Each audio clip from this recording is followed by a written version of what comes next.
How's it going, YouTube? So this is a video of the games I picked up during the month of April 2014. So I'll kind of walk you through my haul. To start off, we're going to do the PS2, and I picked up Drakengard 2, which I think is one of the more expensive RPGs on the system. You don't see it real often. Got really lucky, got this for $5, so looking forward to trying this out. Next, we have a kind of unusual Japanese-based title, which is Mr. Mosquito. And this, you get to play as the mosquito and torment a Japanese family in this game. So, kind of a unique game concept. Looking forward to trying this out. Next, we have Koro Q, which is one of the few US releases in the long-running series, and there's little toy cars and things like that in Japan. They're kind of neat because they are modeled after real cars, but that in just a super deformed format, so you can kind of see what these look like on the back here. Just got a cheap copy of this, so might be worth giving a shot. Next we have Outrun 2006 Coast to Coast, and this is a port of the second Outrun arcade game. This is the enhanced edition of it. I've actually owned this since it came out on the Xbox several years ago, but kind of wanted to collect more versions of the game just because I'm a big Outrun fan. Don't expect it to be as good as the Xbox version, but I'm sure it's certainly fun to play still, so looking forward to trying that out. Next we have one I'm really curious about, and this is kind of one that flew under the radar, but this is Firefighter FD18. Looks to be a very good sim by Konami, so judging by the screenshots on the back, it should be pretty fun, deep gameplay, and looking forward to trying this one out.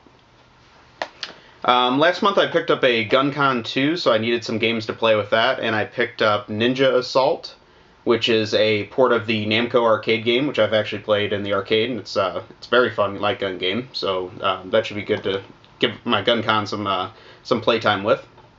Finally, for PS2, I have one of the more acclaimed games on the PS2 I never got a chance to try, and that is Okami. And this one was one of the games by Clover Studio that was very highly acclaimed and actually got a release on the Wii as well as a sequel on the DS. But I've always heard the PS2 version is probably the best version of this game, so it should be fun to try that out. Speaking of the Wii, we'll go into the games I got for the Wii this month next. So I picked up Major Minor's Majestic March.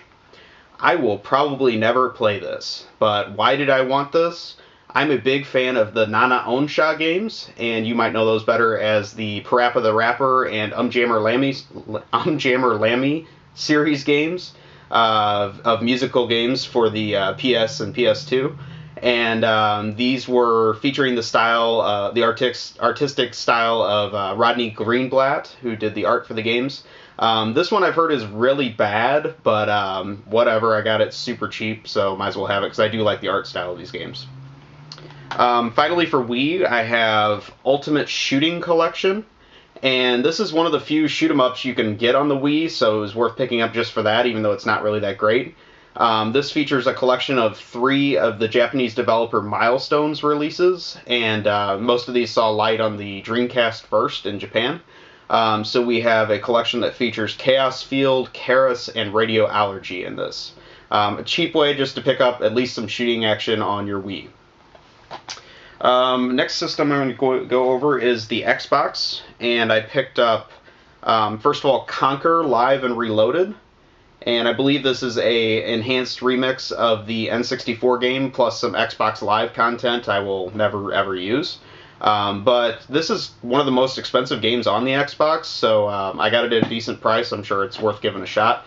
Never really played any of the Conquer games before, but certainly hear a lot about them, so I'm sure it's funny. It's toilet humor, whatever. I'll give it a shot. Next one, I really have no idea why I skipped this on release, because I'm actually a big fan of the Panzer Dragoon series. I've owned Panzer Dragoon Saga since day one. I got lucky and picked that up at retail before the price skyrocketed and went crazy. But I got Panzer Dragoon Orta for the Xbox, and I am definitely going to play this one because I do like the Panzer Dragoon games. But this one's back to more the traditional shooting style of Panzer Dragoon games, so definitely want to try this one out very soon. Next system I got games for is the Nintendo GameCube, And I only picked up a few, but there's some of the key titles for the system. So I got Metal Gear Solid: The Twin Snakes, and this is a remix of the original Metal Gear Solid on the PlayStation. Supposed to be excellent on the GameCube, and this is, I don't know, I'm getting more into the Metal Gear games lately, so I'm going to be playing this very soon. Kind of neat because it is one of the few 2-disc games on the GameCube. Next I have Kirby's Air Ride, and I've always liked the 2D Kirby games over the years. I haven't really played any of the 3D ones, so I'll give this a shot, see how it is. And finally for GameCube, I have Eternal Darkness: Sanity's Requiem. I am not really a big fan of survival horror games, but I've heard some really good things about this game from some of my friends' opinions that I trust, so I'll probably give this a shot here pretty soon. This should be pretty decent. Next system I have, and this will be quick, is the Sega Saturn, because I only got one game for it this month, and that is Sonic 3D Blast. And I've owned this on the Genesis for many years. It's not one of the better Sonic games. I think it was by an outside developer, but maybe the Saturn version's enhanced a little bit, so I'm sure I'll give it another shot and see how it is. Next system is the Nintendo DS, and I got a pretty decent haul for the DS this month. So we'll start off with the Game & Watch Collection 1 and 2, and if you'll notice, these are both still sealed. So I don't intend to open either one of these, because the deal with these is these were only available by using Club Nintendo points. These were not ever sold at retail, so you had to get these directly from Nintendo. And I found these traded in used at a game store, but somebody had never opened them before, so might as well keep them that way. But if I ever find an open copy of these, I'm sure I'll give them a shot, because I like these classic Game & Watch style collections. Next, I got a selection of games that were probably from the same person that traded them in, because they're all in equally good condition.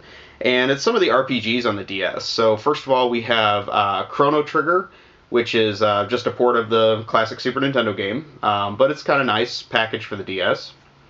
Next is Contact, and this one looks a lot like Earthbound, just judging by the screenshots and kind of the style of the game. So probably pretty decent. I think this was a somewhat early DS release, but it actually looks like it holds up pretty good today. Next one is Luminous Arc, and this is the first game in the series. I think there was also a sequel on the DS as well. After that is Rondo of Swords. Haven't tried this one yet, but just judging by the pictures on the back, it looks pretty good. And we have Summon Night Twin Age, one of the earlier Summon Night games to come to the US. There's a big series of these in Japan.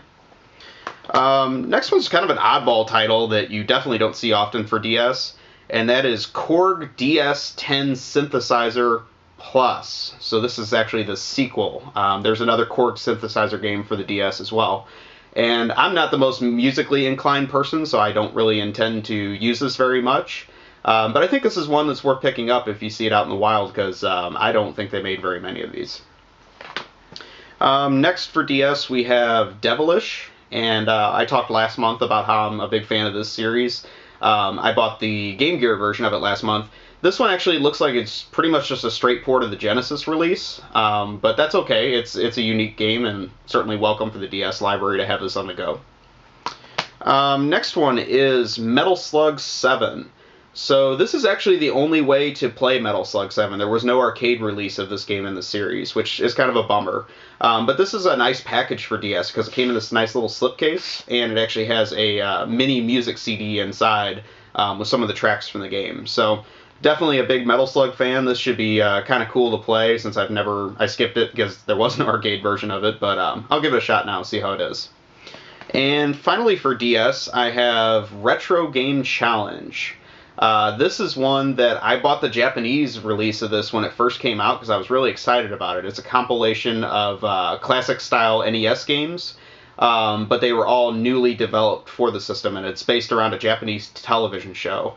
The problem with the Japanese version of this is it was extremely text-heavy, and I had a very hard time just navigating the game because there's a lot of story that they put in between the little games inside of it.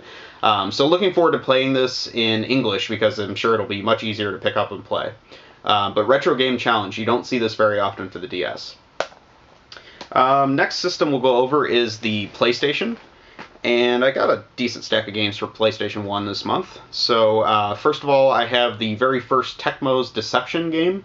I said last month I'm a big fan of this series. I've owned parts 2 and 3 for a long time, but for some reason never picked up the original. And I think this one's kind of notable because it has an interesting little warning on the back of the case here. It says, "Warning, this game contains satanic references and may be inappropriate for some individuals." So if you're in the Bible Belt, watch out because this game is dangerous. Yeah, but no, all kidding aside, I do really like the Tecmo Deception series.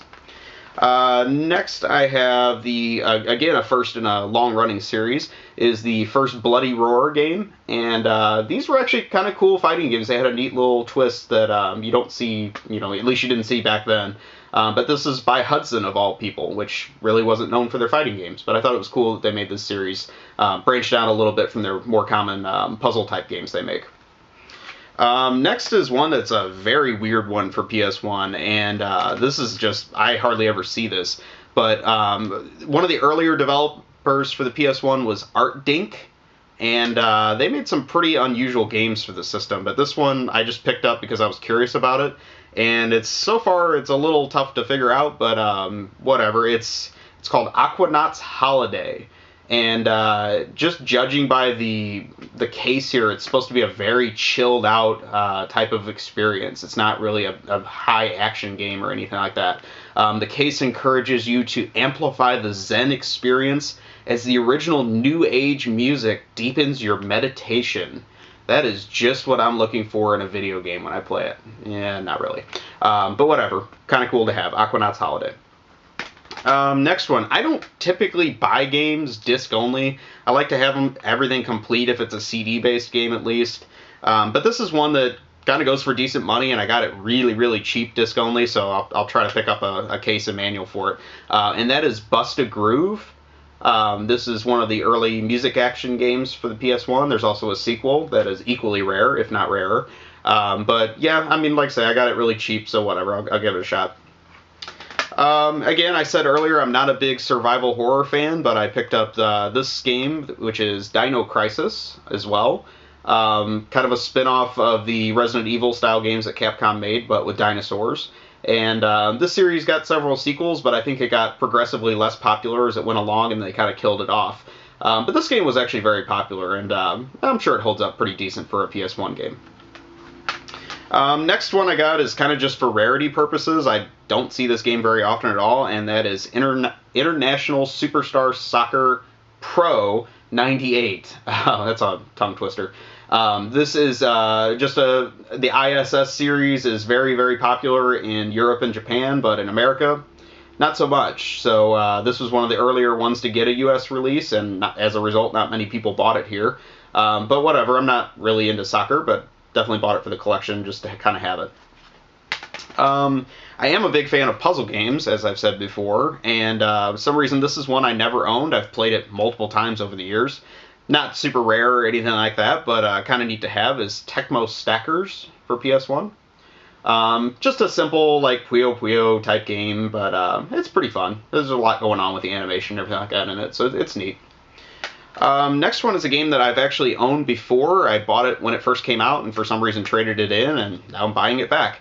And that is Felony 1179. So that is the kind of oddball US name for the first Runabout series game. And Runabout has been a multi-console, long-running series that's just kind of a, kind of crazy arcadey, run-over-everything type of game. But I remember I had a lot of fun with this game when it first came out, but I got burnt out on it because it didn't really have a lot of depth. But whatever, I picked it up again just because I'm kind of hoarding PlayStation games, so whatever.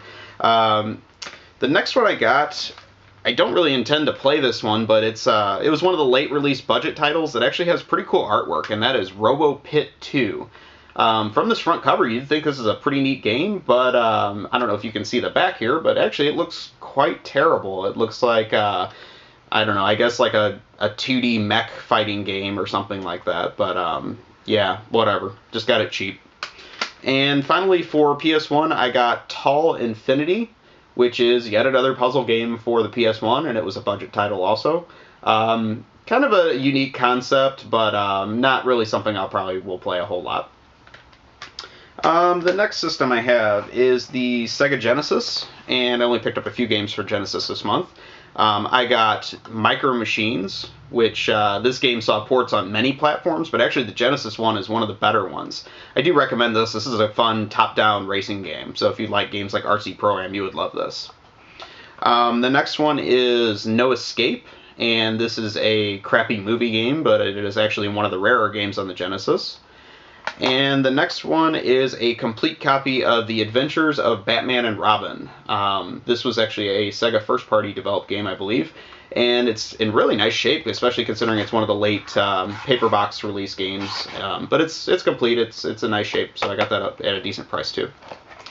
The next system I have is the original Game Boy, and as I said last month, I'm kind of collecting the black and white Game Boy games pretty heavily. So the first one of these I got is Atomic Punk, and you may better know this series as Bomberman, because that's all it really is a Bomberman game by Hudson. Features a couple of the puzzle-style mode and also a battle mode inside of it, so it's kind of a decent Bomberman game for the Game Boy. Next I have an RPG, which is the Sword of Hope. Haven't tried this one yet, but there's also a sequel on the Game Boy that I'm looking for right now. And next I have one of the few shoot-'em-ups on the Game Boy, and this is actually a really unusual one to find in US form. It is a European-developed shooter, and it received ports on the Sega Mega Drive, or I'm sorry, the Sega Master System, and I believe some other like European computers and things like that. But that is Xenon 2, and it's pushing the Game Boy a little too hard for what it's trying to accomplish. It's decent. Again, there's not a whole lot of shooters to choose from on the Game Boy, so if you see it cheap, pick it up, but you're probably not going to be playing this one very long. The next one I have is, unfortunately, it's a European version of the cartridge, which I didn't realize when I bought it, but that is V-Rally, and it is a rally racing game for the Game Boy that came out, one of the later black and white releases. I think it came out US as a Game Boy Color game, but whatever, I got the European black and white game. Next is Boxel 2, which is not a super common game, but I really hate these box pushing games. There's a few of them out there, from the Boxel games on Game Boy to Shove It on Genesis. They're not very fun. And there's also one on the TurboGrafx 16, so not going to be playing this, I'm sure, but whatever, I picked it up. Next one is Ninja Taro, and this is a action RPG for the Game Boy that I actually had a really hard time finding this. I don't know if this is a regionally rare thing or if it's just rare all around, but kind of cool to get this one. I played it for a little bit. It's decent. Next I have a rare Game Boy game, and probably not a great one, but that is Wayne's World. Party on, Wayne, with a crappy Game Boy game, just like your crappy NES and Genesis and Super Nintendo versions of the game. Whatever, yeah, I like the movie, but the game sucks. Next one is one of the Taito games I surprisingly didn't own yet for the Game Boy, and that is Flintstones King Rock Treasure Island. I think this one's a little underrated as far as rarity. I don't see this very often. I know people go crazy for Flintstones 2 on NES, and to a lesser extent, the Super Nintendo and Genesis Flintstones games are kind of rare too, but this Game Boy game, they didn't make a whole lot of these either, so maybe pick this up if you want to get some of those rarer Flintstones games. Next is Ninja Boy 2, and just another Culture Brain developed ninja game, nothing very special. This one I think is a puzzle game, I haven't tried it yet, is the Game of Harmony. And we also have Dr. Franken 2, which I think this is the only sequel that came out on the Game Boy, but the original was on Super Nintendo. And finally, for Game Boy, I have kind of an unusual release. I don't think a lot of people even know this exists. So there actually was a sewing machine developed by Singer that came out around when the Game Boy Color came out, and the sewing machine was sold with a Game Boy included in the package, along with a link cable where you could make designs on the Game Boy and then have the machine sew the pattern onto a piece of fabric. But to make that work, you needed this Game Boy cartridge, and this is the Singer Sewing Machine Operations software. So I didn't bother buying the sewing machine and all that, I really don't care, but as far as just owning the game cartridge itself, I think this is pretty cool to have. And as far as I'm aware, there never was a retail box or anything like that for this game, so this is a game you will only find loose. The next system I have is Game Boy Advance, and I actually picked up some complete games for this system this month. So I got Lunar Legend, and it's really nice condition. Actually, all of these were in really great condition. Next, I got Lufia, The Ruins of Lore, so another in the Lufia series of RPGs. Then I have Golden Sun, which is a Nintendo first-party RPG. And to go with that, I also have Golden Sun: The Lost Age, which is the sequel to that. And finally, for Game Boy Advance, I picked up Drill Dozer, which is a first-party Nintendo game, but it's also developed by the Pokemon developers, Game Freak.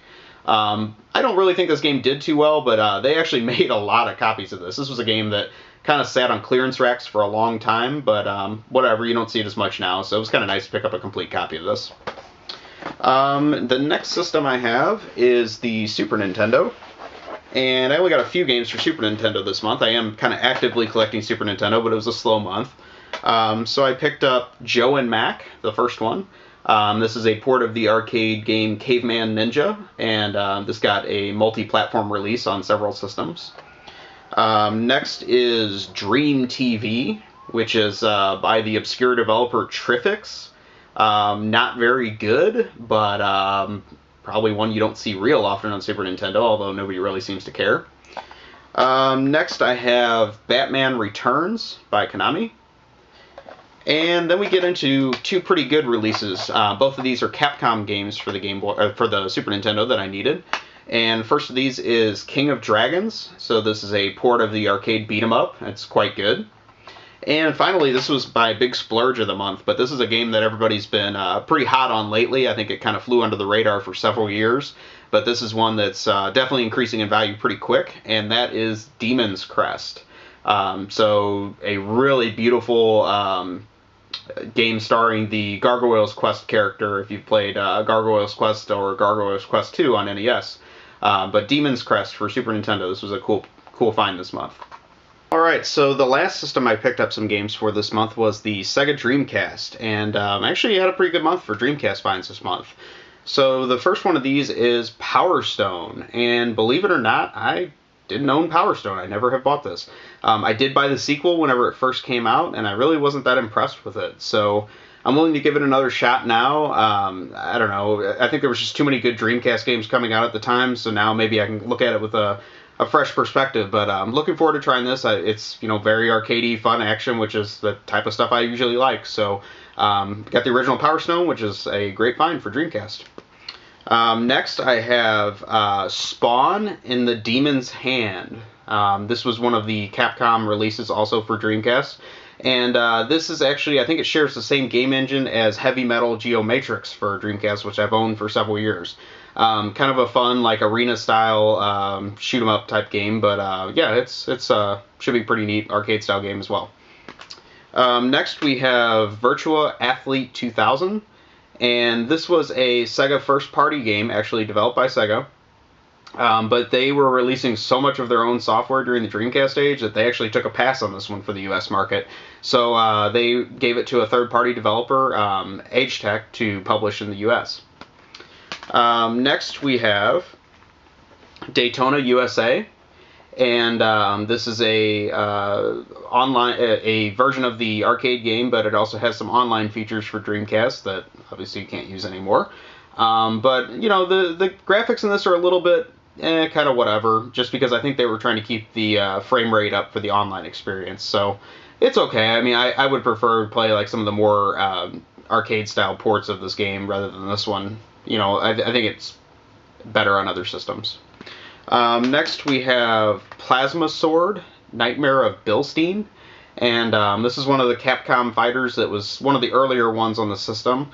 I do think that this one, people didn't really like it too much when it first came out, but maybe people are giving it another chance now, since all the Capcom fighters have kind of gone to this 3D style. So looking forward to giving that one a shot. Next we have Speed Devils Online Racing, and this is actually the second Speed Devils game for the Dreamcast. This one has, again, some online features. I actually played the original Speed Devils quite a bit, It was my college roommate's first Dreamcast game that he bought, so we spent several hours playing that game. And I don't know, I'm kind of looking forward to revisiting this to see if I have any kind of fond memories with it, because I really haven't played Speed Devil since that time, way back when the Dreamcast first came out. And finally for the month, I also picked up Spider-Man for Dreamcast. And this saw a multi-platform release, but the Dreamcast version is probably the best version of this game. So kind of neat to pick this up, because I think this one's increasing in rarity. Like, seems people are, valuing this one a little bit more than they used to. But yeah, that's all the games I picked up for the month of April 2014. If you like this video, please like, comment, subscribe. Let me know what you thought, because I'd be happy to answer any questions. I like connecting with other gamers that are really into collecting for multiple systems. Otherwise, I will see you guys next month. I plan on making another video for May 2014. So have a great day, and see you soon.